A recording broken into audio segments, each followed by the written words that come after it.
There is a strange little curse that comes with being a writer.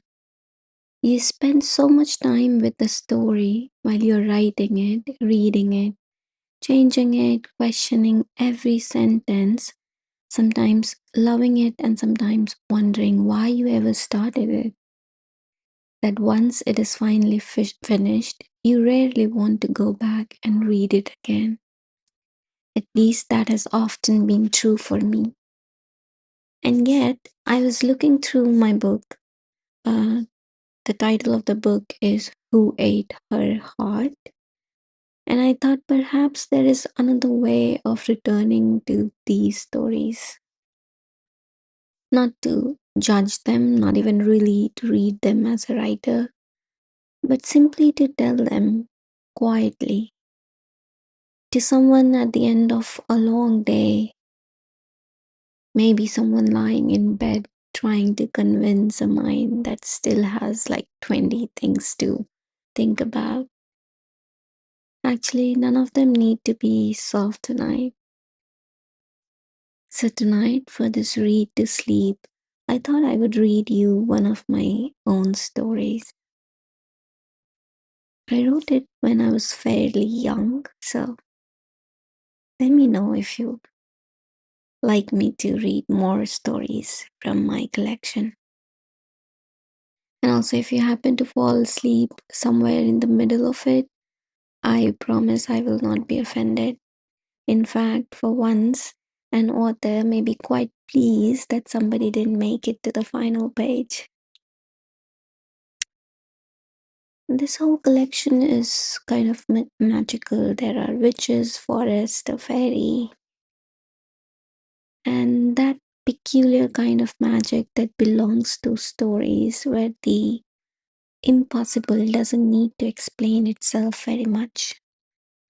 But like most magical stories, its real world isn't entirely separate from ours. Fairy tales have always been rather clever that way.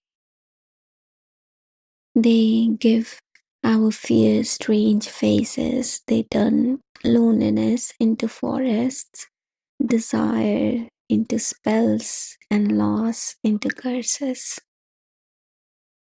Hope into some small light that refuses to disappear. And perhaps that is why stories filled with witches, monsters, enchanted woods, and impossible things can sometimes feel strangely familiar, because underneath the magic, they're often talking about us, about the things we give away, the things we protect, the things we lose, and sometimes the parts of ourselves we spend a very long time trying to find again. And you don't have to search for the meaning tonight, though. There is a no symbolism exam waiting at the end of the story. You don't need to decide what the witch represents. You don't need to psychoanalyze the fairy. And you definitely do not need to lie awake wondering whether the forest is an elaborate metaphor for modern life. Your brain has enough work already. So for tonight, just let it be a forest. Let magic be magic. And if some part of the story quietly reminds you of your own life, you can let that happen too, without needing to explain it. So settle in however you are comfortable. Perhaps pull the blanket a little higher. Let your head become heavier against the pillow. You don't need to take particularly deep breath. You just notice the one you're already taking, inhaling and exhaling. There is nowhere else you need to be while this story is being told. Nothing you need to reply to, nothing you need to remember for tomorrow. And if something does suddenly appear in your mind, like an email, a conversation, something you forgot to do, You can tell it very politely. But tomorrow, tonight, we have somewhere else to go into a kingdom. So close your eyes if you would like. You don't need to watch anything. You only need to listen for as long as you remain awake. And now, let's begin. In the kingdom of Maplewood, there lived a brutal king who killed people for not following his commands. Although he was known for his courage and chivalry far and wide, he was frightened of war. Therefore, across his kingdom, the weather never changed. It was always cold and freezing. There were no candles and no fire around him. At night, when it was all dark and lonely, he would creep in his bed and close his eyes until dawn, when he would resume his work again. It continued for years until one day he left on a journey across the city. Halfway on his journey, there was a hideous storm that hit the road. The sky was black and the wind fierce. His horses lost their way and the footmen were injured. He searched for a resting place from corner to corner, but could not find a trace of soul anywhere in the woods. Disappointed, he took a seat under a huge tree when he saw a duck running across the lane.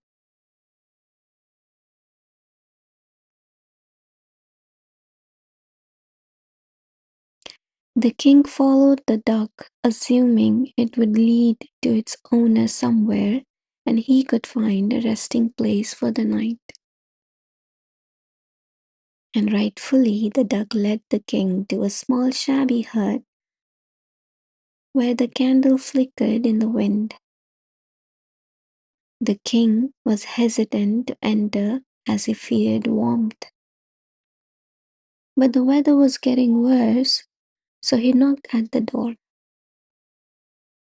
A beautiful woman dressed in a long beige gown with a crimson scarf opened the door. For a moment he was taken aback by the beauty of the woman. For the first time his words fumbled, but he managed with the courage and said, "Where is the man of the house?" The woman spoke, "I'm the only person in the house. You can talk to me." The king said, "I am the king of this land, and how dare you live alone in the kingdom of Maplewood?" "Master, I live with 12 ducks and 2 goats. I am not alone." "What is sinister? You talk back." "No, master, I answer. Your wish is my command. I would like to have this hut for my resting place tonight. You may, however, you will have to share the places as I do not have anywhere to go." The king evaluated his dire situation and agreed to her proposition. He replied, "I would accept it if you would agree to put off the candles for the night." "But master, it is dark and cold. Won't the light guide us while we are inside?" "I command. I do not want warmth in the house." The woman had no option but to follow his commands. The king entered and sat in a corner while the woman in another. The cloud burst into lightning and the sound of heavy downpour overpowered the silence of the king and the woman. Clock ticked, and in the middle of the night, when the rain stopped and the wind calmed, the moon came up in the sky. The hut was cold. The women noticed the half-asleep king shivering in the corner with his arms wrapped in his chest. She wanted to give the only rug she had, but could not stand the cold herself. So she sat close by his side and shared the rug, falling asleep together. The dawn broke. Windows sieved the golden rays on her angel-like face, and her black hair looked brown. As the king opened his eyes, he saw her lying on his chest and her face towards the king. He had never seen such a beautiful sight in his lifetime. He remained motionless, watching her cherry red lips and golden brown skin. Her hands wrapped around him and his around her. Sooner he realizes he is the king of the Maplewood and pushed her away. The woman woke up startled and guilty. What a sinister you women! How dare you touch me? Master, you were cold. You could have lost your life. I was just helping. The proud king said, a king does not need a woman to protect him. The women stood in silence, watching him storm out of the hut and into the hazy clouds of the morning fog. The king arrived at his castle safe and sound, but a few days later he fell sick. There were doctors and herbalists from around the kingdom. All kinds of treatments were made available, but there was no cure as they could not find what was wrong with the king. Tired and desperate, an old witch was called upon to find out what was troubling the king. The old witch looked at the king. She touched his hand and looked into his eyes, walked a circle around his bed, closed her eyes, and asked the king, have you been with a woman? The king, in his arrogance, a woman? I would not let a woman cause me sickness. The witch murmured, but she already has. You have caught warmth. This infuriated the king, and the woman from the shabby hut was summoned and presented before the king. At the first sight of the woman, the king got off his bed and stood there in awe of her radiating beauty once again. The doctors, ministers, and all the officers were surprised to see the king as if he has regained his health. The women walked towards the king and said, Master, why am I dragged down here like a culprit when all I did was serve you? The king screamed at her, how dare you inflict me with warmth? You shall bear the consequences. The woman exclaimed, no, master, I did nothing. The king forced, yes, it was you who held me in your arms. The woman replied, perhaps what you call an infliction might be affection. Have you tried to embrace it instead of fighting it? The woman is evil, repeated the ghost. Evil, evil, evil, the king screamed again. Woman, you tell me where the warmth is coming from. The woman in her grace and poise answered, Master, the warmth you are talking about comes from the affection, and affection is love, and love comes from the heart.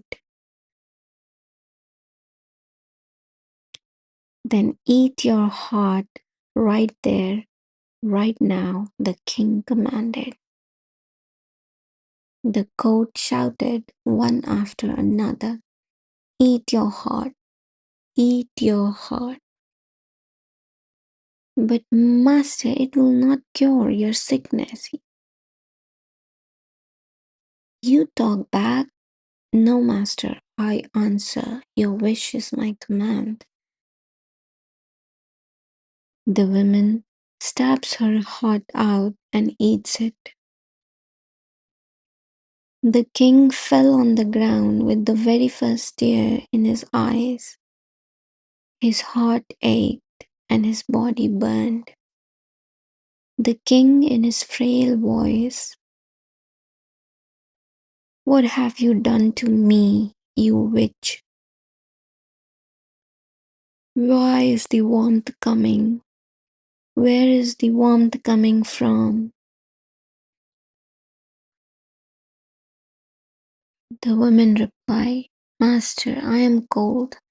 I do not have the warmth anymore. The warmth is love. All you need is to embrace and not fight against it. What a sinister woman! You talk back? No, master, I answer. Your wish is my command. Then I wish you killed yourself. The woman stabs herself again. Her cold body falls to the ground.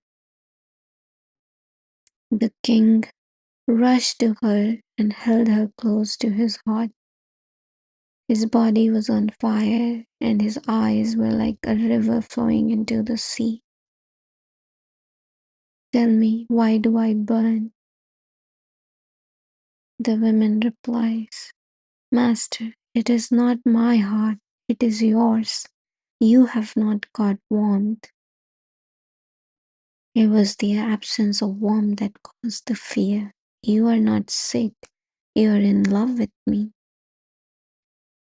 The woman closed her eyes one last time in his arms, and the king burned himself in her love.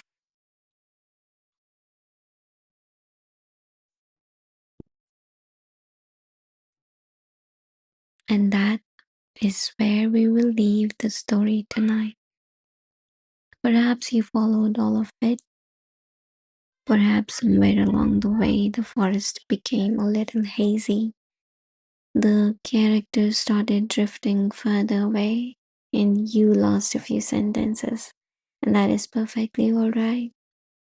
Stories don't always have to be held tightly. Sometimes they can simply pass through us, a little like dreams do. And maybe that is one reason I still love magical stories. They allow us to say something true without always saying it directly.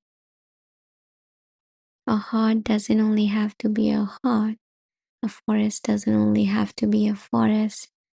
A witch may not always look like a witch. And the things that consume pieces of us in real life rarely arrive announcing themselves as monsters. Sometimes they are expectations, sometimes fear, sometimes another person's idea of who we ought to be. Sometimes the need to belong, sometimes the strange habit human beings have of slowly giving pieces of themselves away, and only noticing much later that something feels missing. But none of the needs to be figured out now. That's the nice thing about metaphor. It can keep working quietly without your supervision. You don't have to sit up and analyze the story. So let your mind do whatever it wants with it or nothing at all. For now, come back to the room you are in, not by opening your eyes, just by noticing it. The weight of your body, the pillow beneath your head, the blanket against you, maybe a sound somewhere outside, maybe only silence. Allow your jaw to loosen a little. Let your shoulders stop holding the day. There is nothing else they need to carry tonight. And if your mind tries to start another story now, perhaps about tomorrow, perhaps about something that happened earlier, you don't have to follow that one. You've had your story for tonight. The rest can wait.